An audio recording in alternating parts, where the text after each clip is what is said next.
l'honneur, la puissance, toutes nos actions de grâce. À toi, nos cœurs et nos vies. Oui, reçois-nous comme un parfum de bonne odeur, agréez nos offrandes, nos louanges. Et ce soir, du haut des cieux, sois-nous favorables. Merci pour tous ces chants, merci pour la parole d'introduction. À toi maintenant ma bouche, parle, ton serviteur t'écoute. Au nom de Jésus-Christ, Amen. Mon frère nous a lu dans 1 Pierre, mais mes yeux sont tombés sur 1 Pierre 4, et je vais commencer par le verset 7, parce que c'est les paroles que le Seigneur a mis sur son cœur, et réellement je le crois. Et c'est de l'abondance du cœur que la bouche parle. 1 Pierre au chapitre 4 au verset 7 nous dit « La fin de toute chose est proche. Soyez donc sages et sobres pour vaquer à la prière. » Au verset 8 « Avant tout, ayez les uns pour les autres un ardent amour, car l'amour couvre une multitude de péchés.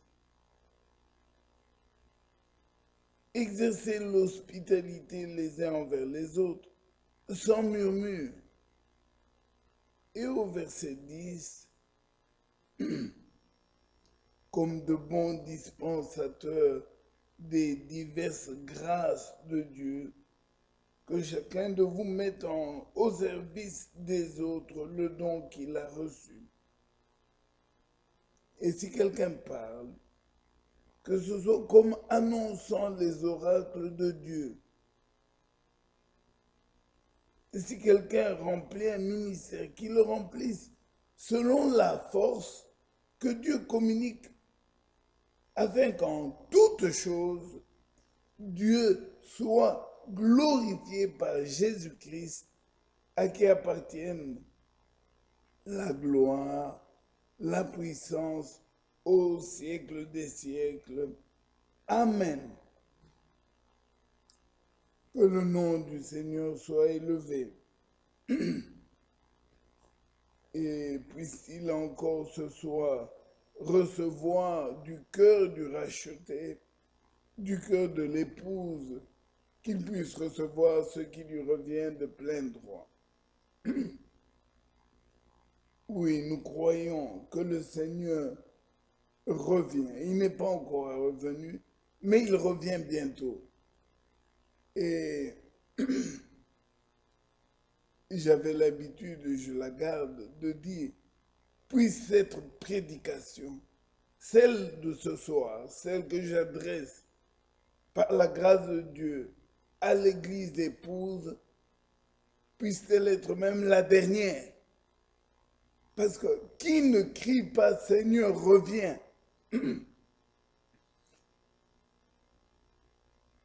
J'ai faim et soif du Dieu Tout-Puissant. Et je crois que c'est le cri de l'épouse. Gloire à Dieu, mon frère Job l'a dit tout à l'heure. Dieu a déployé la plus grande des énergies, toute sa capacité pour garantir le résultat. Non seulement il a pourvu dans cet âge d'un prophète, pas un réformateur.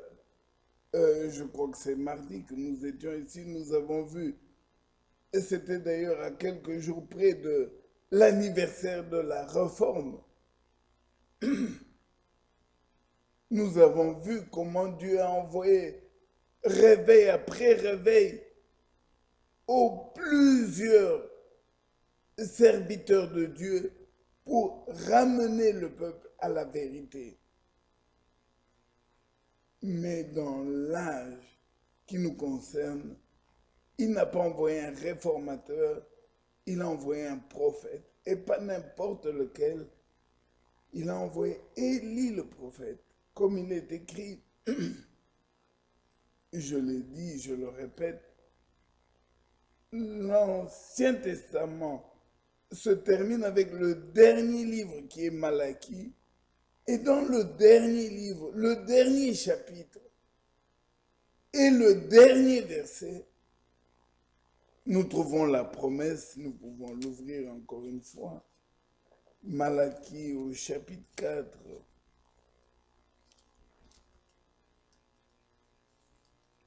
J'aime marquer ces choses pour que nous en comprenions l'importance.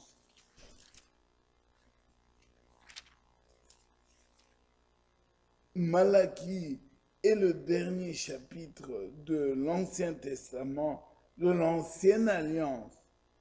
Et Malachie se termine au chapitre 4. Son dernier chapitre se termine par le verset 5 et le verset 6. La promesse que Dieu fait, voici, je vous enverrai Élie le prophète, avant que le jour de l'Éternel arrive, ce jour grand et redoutable. Il ramènera le cœur des pères à leurs enfants et le cœur des enfants à leurs pères, de peur que je ne vienne frapper le pays d'interdit. Voilà comment l'ancienne alliance se termine. Elle se conclut avec une promesse, la promesse de l'envoi d'Élie. Oh mon frère, ma soeur, le Dieu qui fait des promesses et qui les accomplit a tenu parole et a envoyé réellement Élie le prophète, comme nous le savons et comme nous le voyons. Je lis très rapidement dans Matthieu au chapitre 17.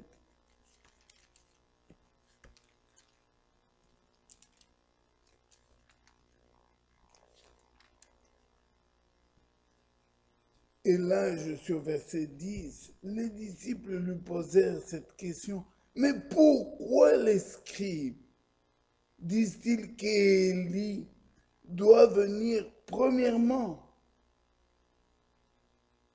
Au verset 11, il répondit, il est vrai. Jésus confirme les dires des scribes. Il est vrai qu'Élie doit venir et rétablir toutes choses. Alors au verset 12, il dit, mais je vous dis qu'Élie est déjà venu et qu'ils ne l'ont pas reconnu et qu'ils l'ont traité comme ils ont voulu. De même, le Fils de l'homme souffrira de leur part. Les disciples au verset 13 comprirent alors qu'il leur parlait de Jean-Baptiste. Élie qui était déjà venu, c'est Jean-Baptiste. Et ça, nous pouvons ajouter Marc au chapitre 9. Marc au chapitre 9.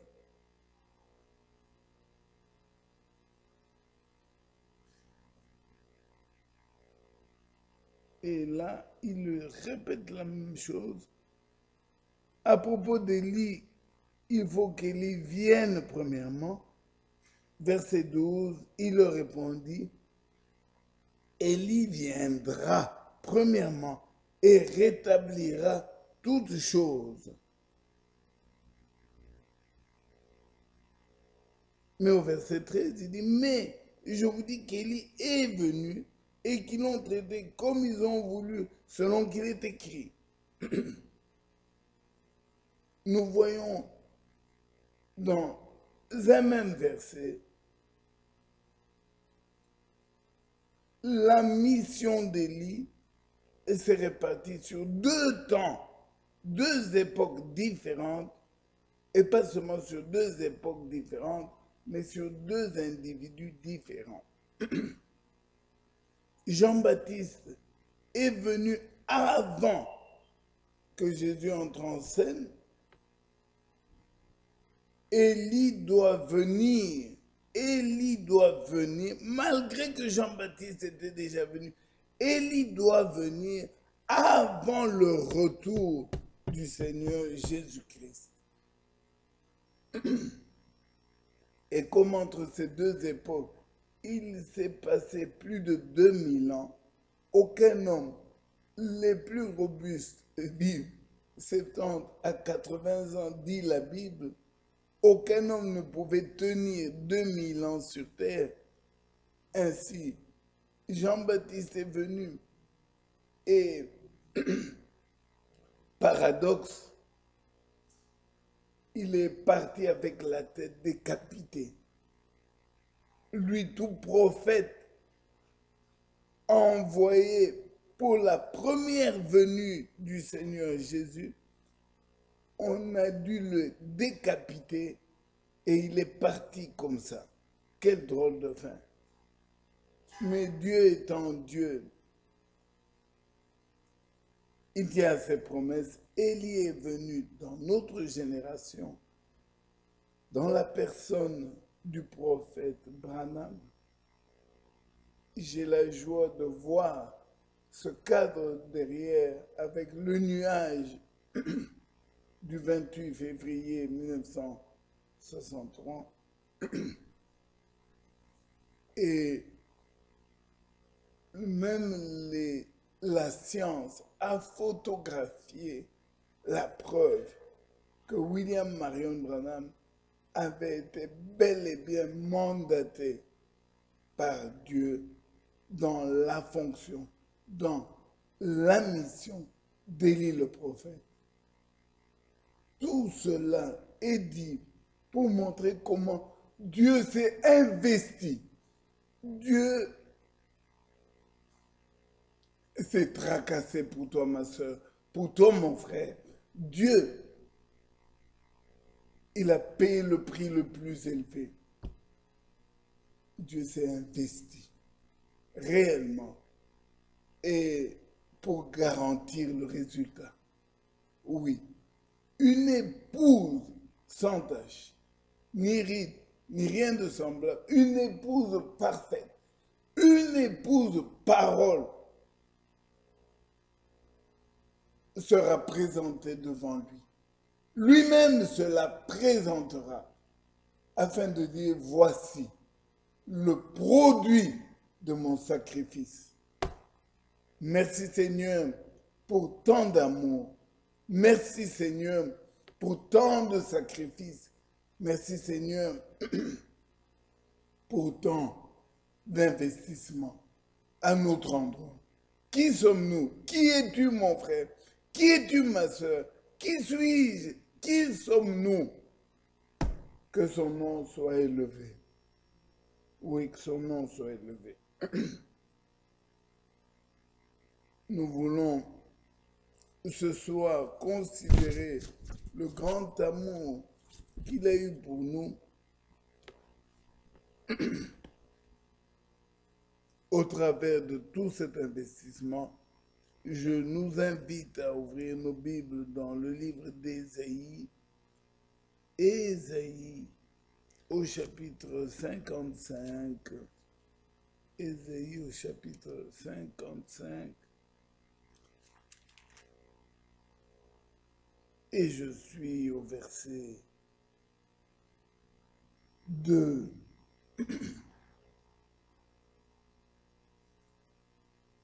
Ésaïe 55, verset 2. Pourquoi pesez-vous de l'argent pour ceux qui ne nourrissent pas? Pourquoi travaillez-vous pour ceux qui ne rassasient pas? Écoutez-moi donc, et vous mangerez ce qui est bon. Votre âme se délectera de mes succulents. Amen.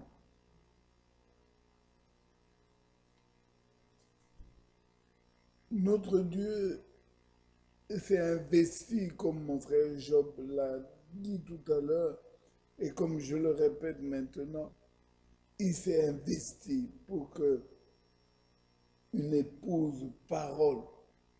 Ce n'est pas un logo, ce n'est pas une imagination, mais une réalité. Une épouse issue de sa parole. Et pour cela, je nous invite à lire deux versets, Jacques et Pierre. Jacques au chapitre 1, et nous lisons le verset 18. Il nous a engendrés, peut-être que nous lisons à partir du verset 17 pour que le contexte nous marque. Toute grâce excellente et tout don parfait descendent d'en haut, du Père des Lumières, chez lequel il n'y a ni changement, ni ombre de variation. Non, il est fidèle, il demeure le même. Verset 18. Il nous a engendrés selon sa volonté par la parole de vérité, afin que nous soyons en quelque sorte les prémices de ces créatures. Alléluia. 1 Pierre au chapitre 1.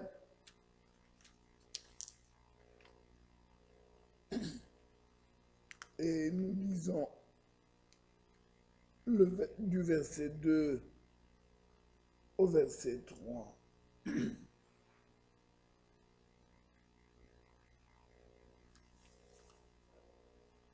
Qui sont élus selon la préscience de Dieu, le Père, par la sanctification de l'Esprit, afin qu'ils deviennent obéissants et qu'ils participent à l'aspersion du sang de Jésus-Christ, que la grâce, et la paix vous soient multipliées. Amen.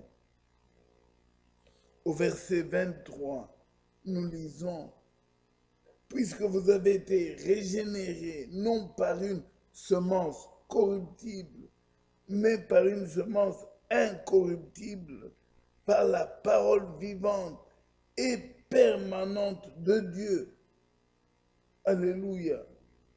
Oh oui, cela m'amène encore à aller chercher Timothée, non, Tite, au chapitre 3.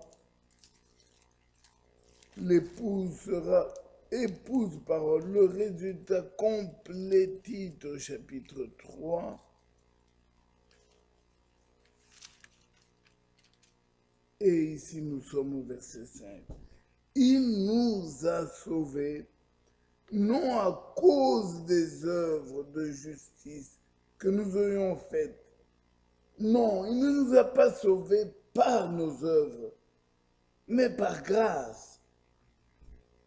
Mais selon sa miséricorde, par le bain de la régénération et le renouvellement du Saint-Esprit. Amen. Voilà ce que Dieu a fait. Voilà ce qu'il a accompli en Jésus-Christ. En devenant homme, il s'est investi pour avoir une épouse de la même nature que lui. Parole de sa parole et chair de ses chairs. Oh, le Dieu puissant, le Dieu véritable, il est digne de gloire et il est digne de notre adoration ce soir. Que son nom soit loué. Et donc, c'est ainsi qu'il a pourvu pour que la parole soit écrite. Permettez-moi, j'ouvre une parenthèse que je ferme très vite. Nous parlerons pendant ces quelques jours où nous sommes ensemble, nous parlerons de la parole sous ses différentes formes. La parole a été faite chair. elle est la parole, mais elle a été faite chair. La parole, oh, rappelons-nous, à la création, l'Esprit de Dieu se mouvait sur les eaux. Mais il a fallu la parole de Dieu pour produire ce que nous voyons, pour distinguer le ciel de la terre, pour distinguer les eaux qui sont au-dessus de... Oh non, Dieu est merveilleux. Par sa parole, Dieu s'est révélé à nous. Par sa parole, Dieu a tout accompli. Et par sa parole, il entre en contact avec nous. Donc nous parlerons de la parole parlée, qui est une forme de parole.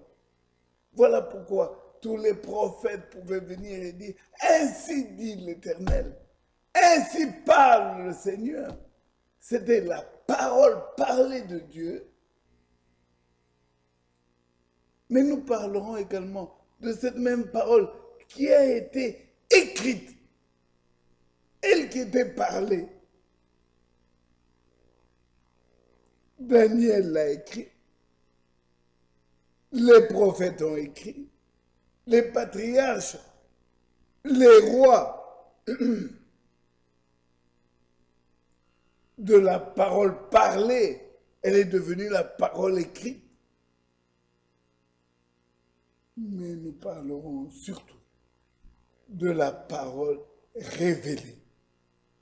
Parce que la parole écrite, il a fallu qu'il y ait encore des hommes envoyés par Dieu pour dire, cette écriture que vous lisez est accomplie aujourd'hui. Et gloire à Dieu.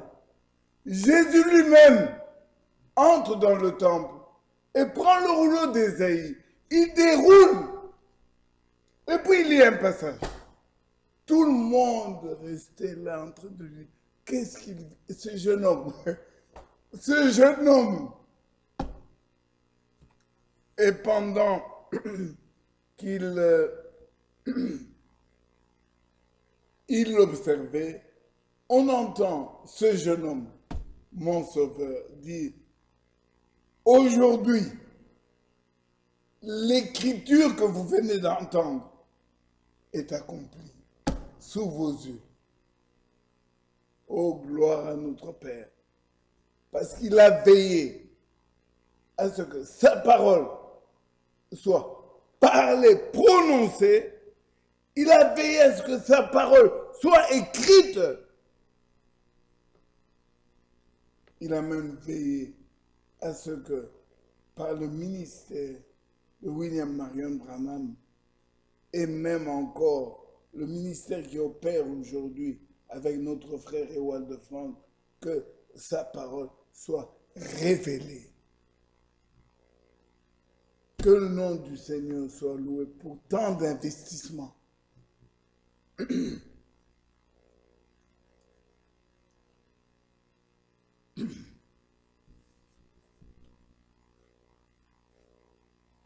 Alors aujourd'hui, je voudrais que nous reprenions Ésaïe au chapitre 55. Est-ce que nous l'avons lu? J'ai comme l'impression que je l'ai lu ou pas? Nous l'avons lu, oui, ok. Reprenons-le quand même. Ésaïe 55. Les mets succulents. Oui, j'aime ça. J'aime. Ésaïe 55 que je vais coupler à Psaume 63. Psaume 63, verset 2.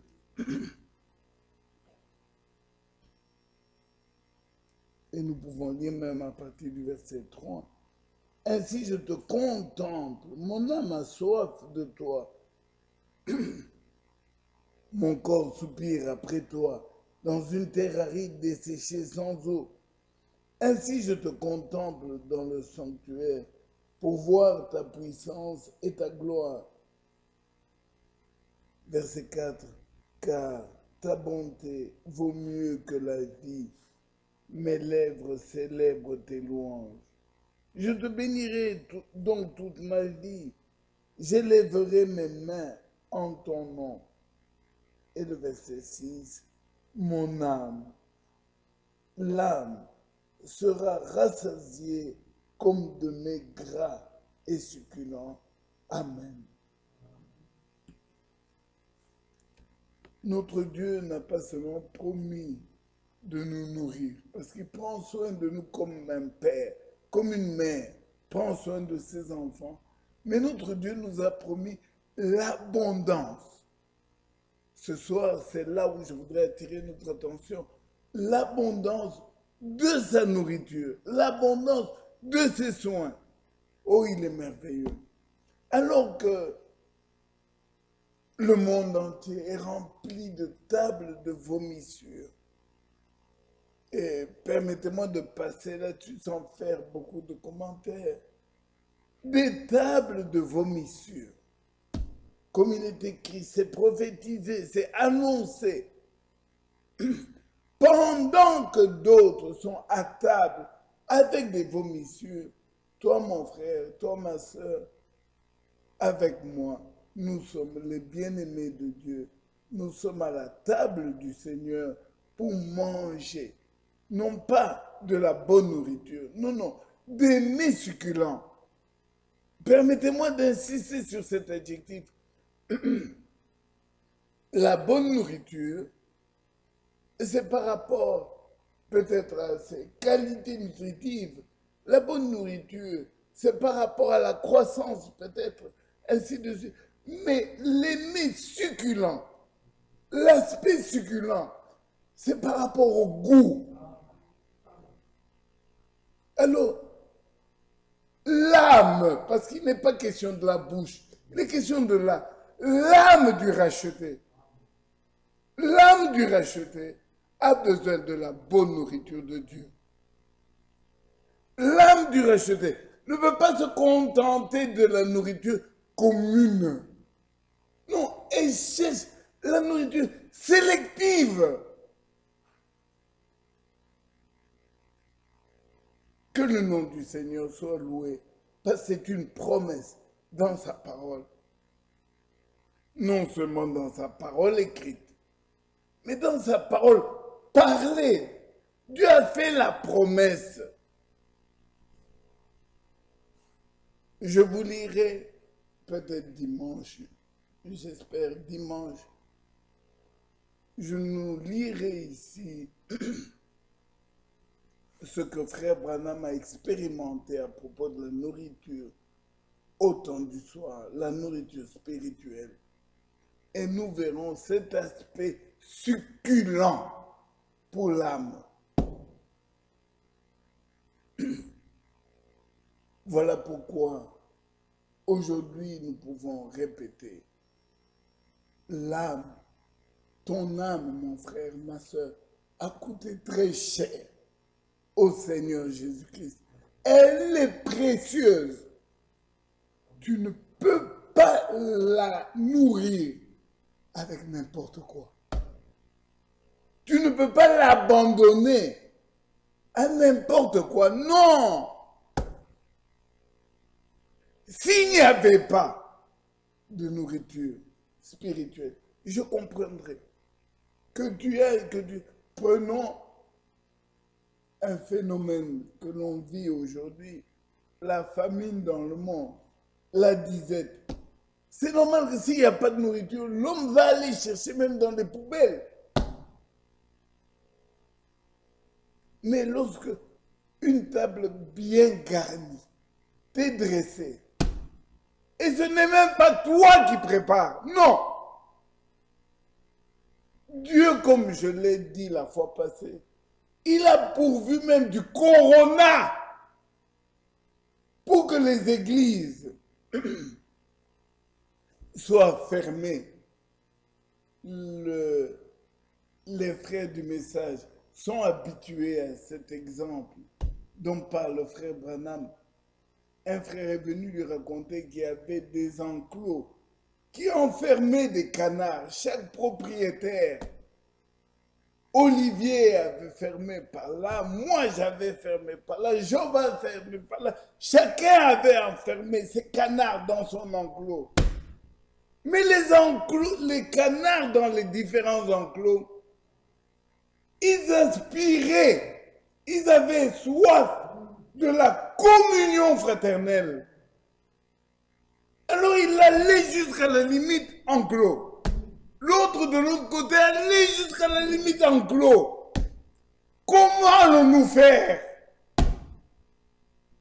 Et le Dieu du ciel, qui veille sur les canards comme sur les hommes, alléluia, le Dieu du ciel, il n'est pas venu avec une cisaille pour commencer à couper les enclos et créer des tunnels. Non! Ça, c'est ma pensée à moi, l'homme. C'est ta pensée à toi, prédicateur du message. Dieu, lui, il agit avec la nature. Il a seulement fait pleuvoir. Tout naturellement. Et dans cette prédication, dans cet exemple, frère Branham dit, les enclos sont restés enclos. Là où ils étaient. Mais les canards, par leur nature, ce sont des oiseaux. Et avec les plumes, l'eau les fait remonter. Alors, petit à petit, l'eau est tombée. La pluie a tombé. La pluie que Dieu commande, elle est tombée. Et le niveau a monté. Le niveau a monté. Les canards de l'enclos de Job, les canards de l'enclos d'Olivier, les canards de mon enclos, chacun dans l'enclos a vu seulement le niveau monter. Monter, monter, monter. Les enclos sont restés là, mais dans l'eau. Et les canards se sont rencontrés et ils ont fraternisé. Alléluia! Il l'a promis. Il est le Dieu fidèle. Et c'est pourquoi croyons la parole écrite, la parole révélée, la parole parlée. Que le nom du Seigneur soit loué. Quelle qualité entendre un homme envoyé de Dieu. Un homme que le Seigneur a confirmé lui-même. Si nous nous disons croyants du message, c'est parce que chacun de nous a été converti. Convaincu, pardon, pas converti, convaincu. William Marion Branham est un homme envoyé de Dieu. Alors je vous lis ici deux citations. L'une est tirée du 7e psaume au paragraphe 210. 7e psaume, la traduction Barillier, CMPP, paragraphe 210. Il dit ceci. L'heure est peut-être là. L'heure est peut-être maintenant où, faites attention au terme, où cette glorieuse personne que nous attendons à voir entrer en scène va entrer en scène. Peut-être que mon ministère par lequel j'ai essayé de ramener les gens à la parole, à établir un fondement, si c'est le cas, je vais vous quitter pour du bon. Nous ne serons pas deux en même temps. Si c'est le cas, il croîtra. Et moi, je diminuerai, je le sais. Mais j'ai reçu de Dieu le privilège de pouvoir regarder et de voir ce que c'était et de le dévoiler jusque-là. C'est la vérité. Deuxième citation, j'en ai 10, mais je ne vous dirai que deux. Deuxième citation, dans la prédication, l'esprit de vérité de la traduction Shekinah, paragraphe 20. je suis ici maintenant, je ne sais pas pourquoi, je ne sais qu'attendre. Peut-être que c'est le temps pour moi de rentrer à la maison. On dirait que c'est vraiment cela. Et si c'est le cas, il s'élèvera après moi quelqu'un qui continuera avec le message. Ce sera une personne étrange. Mais il se lèvera après ceci et continuera avec le message. Écoutez cela tant que c'est scripturaire. Accrochez-vous-y. Amen. Je ne vous lis que 2 citations aujourd'hui, mais nous continuerons d'en lire. Du temps de frère Branham lui-même, cet homme que Dieu a confirmé de manière surnaturelle et avec qui il a fait des expériences uniques, ce ministère pour l'Église,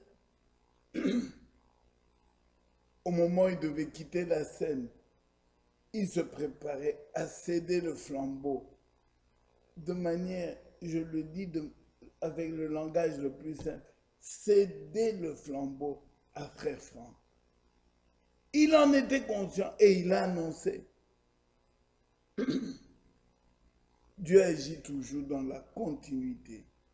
Et c'est pourquoi nous croyons que même un culte, le cantique, la parole d'introduction, la prédication, ça doit être une chaîne. Il ne peut pas y avoir si c'est l'Esprit de Dieu qui agit, Dieu n'agit pas de manière. Dieu est Dieu. Et il est le Dieu d'ordre.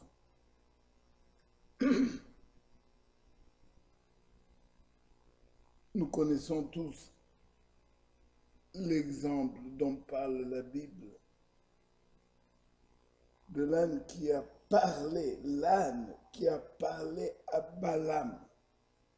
Parce que Balaam voulait sortir de l'ordre de Dieu. Balaam avait une intention. Balaam s'était laissé séduire. Balaam n'avait plus la vision. Pourtant, il dit bien dans sa déclaration, l'homme a l'œil ouvert, qui voit la vision du Dieu très haut. Mais Balaam s'est laissé attirer. Et Balaam s'est retrouvé en dehors des voies de Dieu. Il n'a pas voulu rester dans la continuité de l'action de Dieu. Mais Dieu a des principes. Et il ne veut pas sortir en dehors de ces principes.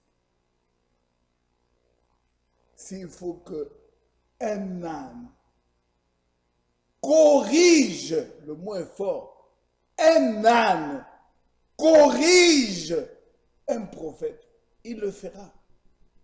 Amen. Aujourd'hui, cher peuple de Dieu, nous sommes à l'âge de la distribution. Dieu a emmagasiné la nourriture spirituelle et maintenant il la distribue. Que Dieu soit loué.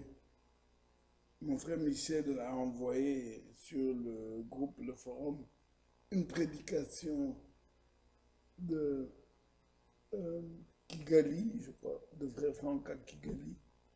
Je n'ai pas eu le temps de l'écouter tout entier, je l'ai ouverte avant de venir ici. Mais j'ai entendu quelques paroles qui m'ont confirmé dans ce que le Seigneur avait mis dans mon cœur pour que nous lisions. Nous allons découvrir dans la Bible la première fois que Dieu a appelé un homme à distribuer. Je vous invite à lire Genèse, Genèse au chapitre 40. On va commencer au chapitre 41 alors. Et là, c'est Pharaon qui voit une vision et qui est troublé, mais il ne peut même pas, avec ses satrapes, avec ces hommes intelligents, les hommes de la science, il était incapable de comprendre de quoi il s'agissait. Nous sommes au chapitre 41 de Genèse, mais je vais sauter pour lire déjà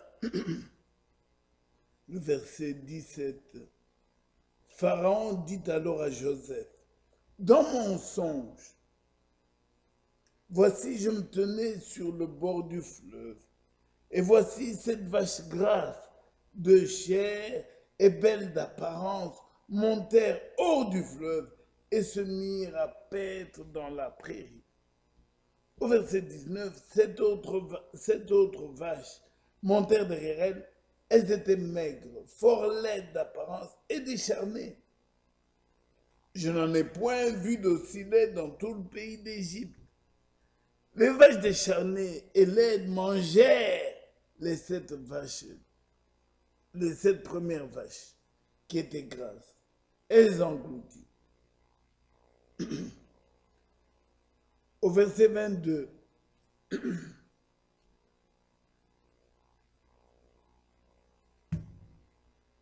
au verset 22, je vis encore en songe 7 épis pleins et beaux qui montèrent sur une même tige. Et 7 épis vides, maigres, brûlés par le vent d'Orient, poussèrent après eux. Les épis maigres engloutirent les 7 beaux épis. Je l'ai dit au magicien, mais personne ne m'a donné l'explication. Alors nous sommes au verset 25, et ça m'intéresse beaucoup. Joseph dit à Pharaon, ce qu'a rêvé Pharaon est une seule chose. Dieu a fait connaître à Pharaon ce qu'il va faire. Permettez-moi d'ouvrir une parenthèse et nous allons continuer la lecture après. Frère Franck nous disait dans une prédication dernièrement, les historiens, ils écrivent les événements, ils les comptent, ils les racontent après que les événements aient lieu. Alors ils commentent, ils donnent des dates, ils expliquent. Mais notre Dieu à nous, il n'est pas comme les historiens. Il n'attend pas que l'événement ait lieu. Lui, il annonce d'avance. La Vierge concevra. Élie viendra. Il annonce d'avance l'événement avant qu'il n'arrive. Et au moment, quand le temps est arrivé, le même Dieu qui a annoncé révèle. Il révèle aux siens, à l'épouse, voici le temps. Voici le temps. Alléluia. Souvenez-vous l'histoire que j'ai racontée de Titus avec Jérusalem. Titus est venu, il a encerclé la ville. Les prêtres, comment on les appelle, les pharisiens, sont allés dans le temple de Salomon. Ils ont tenu les portiques. Dieu d'Abraham, Dieu d'Isaac, ils ont prié, ils ont prophétisé, ils ont crié. Et même, un frère nous disait, et j'ai beaucoup aimé cette manière de dire, ils ont dit, vous voyez, parce qu'ils se rappelaient ce qui avait eu lieu avec Moïse à la mer Rouge. Ils pouvaient même crier en disant, les Égyptiens que vous voyez, donc, pas les Égyptiens, c'était les Romains avec Titus. Les prêtres dans le temple pouvaient dire au peuple, au nom du Seigneur, les Romains que vous voyez ici, vous ne les verrez plus. Fausse interprétation. Parole mal placée. Et ce frère disait, effectivement, ils ne les ont plus vus. Pourquoi? Pas parce que les Égyptiens sont, les Romains sont partis. Mais parce qu'ils sont tous morts. Les Romains sont entrés et les ont massacrés avec leurs prières, avec leurs prophéties, avec ce qu'ils avaient imaginé, et même ferveur pour Dieu. Ils sont tous morts. Mais les élus, l'épouse, les avertis, les informés étaient sortis. Et gloire à Dieu, c'est l'évangile qui nous est parvenu à cause de ce groupe qui était parti, ayant suivi l'avertissement du Seigneur. Ils ont reconnu le temps de leur visitation. Nous sommes dans Luc au chapitre 19. Cette parole, je la lirai je ne sais combien de fois parce qu'elle nous va droit au cœur. 19, Luc 19, oh pardon, je suis dans 18, Luc 19,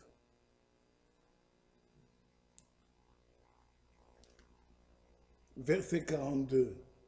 Si toi aussi, au moins en ce jour qui t'est donné, tu connaissais les choses qui appartiennent à ta paix. Mais maintenant, elles sont cachées à tes yeux. Alors, verset 23, il dit, il viendra sur toi des jours où tes ennemis t'environneront, de tranchées t'enfermeront et te serreront de toutes parts. Ils te détruiront, toi et tes enfants au milieu de toi. Ils ne laisseront pas en toi pierre sur pierre, parce que tu n'as pas connu le temps où tu as été visité. Amen. Avec cela, revenons maintenant au premier cas de distribution de la nourriture. Et je vais lire. Nous étions au verset... Bon, Genèse 41, mais je vais dire verset 33. Non, 32. Si Pharaon a vu le songe, rappelez-vous, cette vache grasse, cette vache maigre, cet épi gras et cet épi maigre, si Pharaon a vu le songe se répéter une seconde fois, c'est que la chose est arrêtée de la part de Dieu et que Dieu se hâtera de l'exécuter.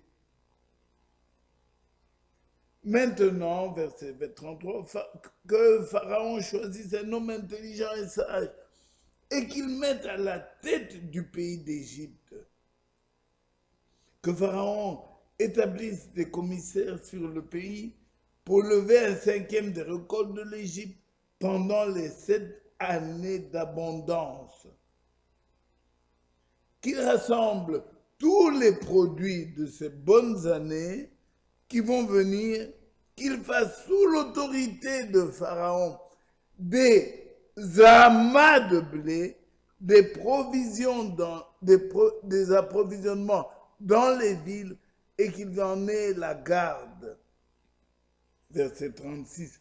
Ces provisions seront en réserve pour le pays, pour les 7 années de famine qui arriveront dans le pays d'Égypte, afin que le pays ne soit pas consumé par la famine.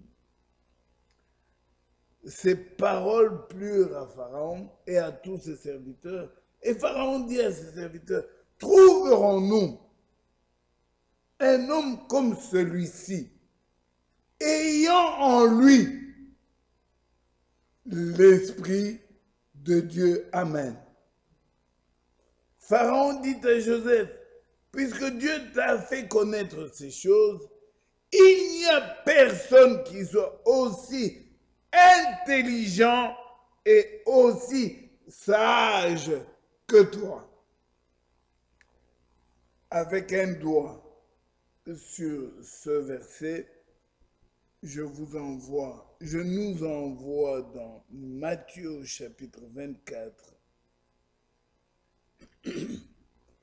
Et là, nous lisons au verset 45. Quel est donc le serviteur fidèle et prudent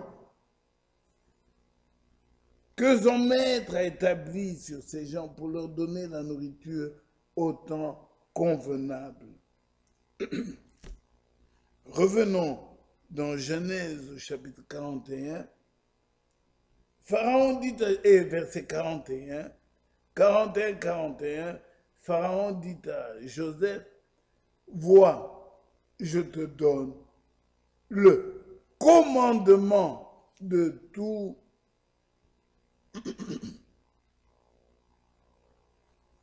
le pays d'Égypte. Vois, je te donne le commandement de tout le pays d'Égypte. Pharaon ôta son anneau de la main et le mit à la main de Joseph. Il le revêtit d'habits de fin lin et lui mit un collier d'or au cou.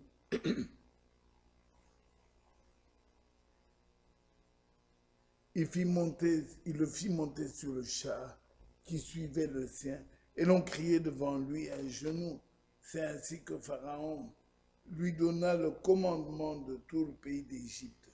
Il dit à Joseph, je suis Pharaon, et sans toi, personne ne lèvera la main ni le pied dans tout le pays d'Égypte. Pour maintenir mon parallélisme, revenons à Matthieu. Et là, nous lisons Matthieu 24. Nous lisons au verset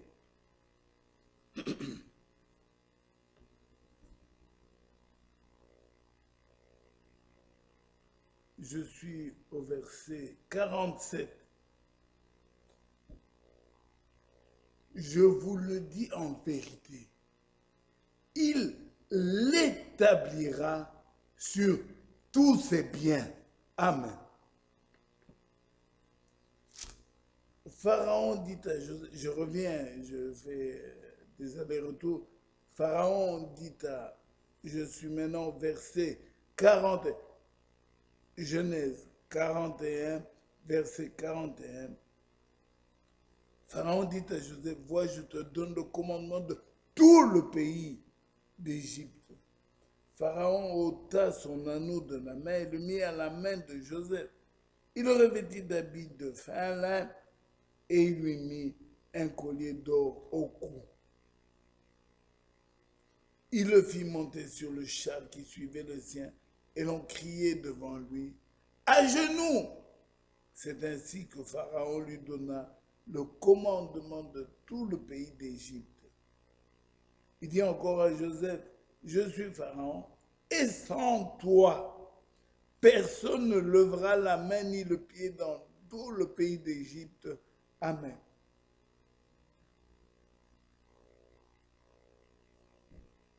Nous pouvons continuer, mais il est l'heure. Nous reviendrons là-dessus dimanche, Dieu voulant. Parce que ce qui m'intéresse, c'est le caractère de Joseph. Oh, Dieu se cache et se révèle dans la simplicité. Quelle grâce! Alors que Joseph avait le commandement de l'Égypte entre ses mains. Ses frères l'ayant vendu, les voilà qui arrivent. Et Joseph, non seulement il avait le blé, donc la nourriture qu'il désirait, mais il avait la possibilité de se venger. Mais Joseph avait surtout l'esprit de Christ. Dieu soit loué.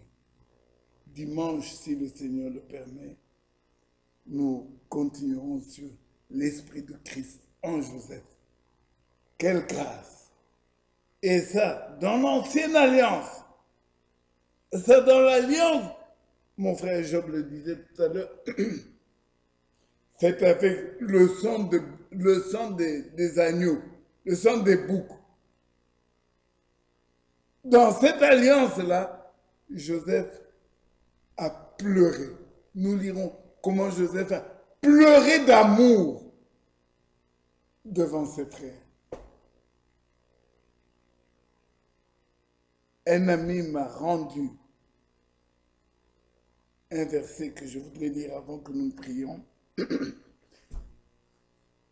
Parce que le véritable amour se manifeste dans la détresse. Et ça, nous sommes dans le livre de Job. Que Dieu bénisse mon ami. Oui. Job au chapitre 6.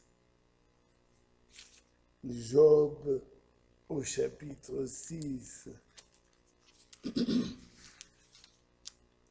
Et là où vous vous trouvez, là où nous nous trouvons, puissions-nous, chacun de nous, faire nôtre ces paroles.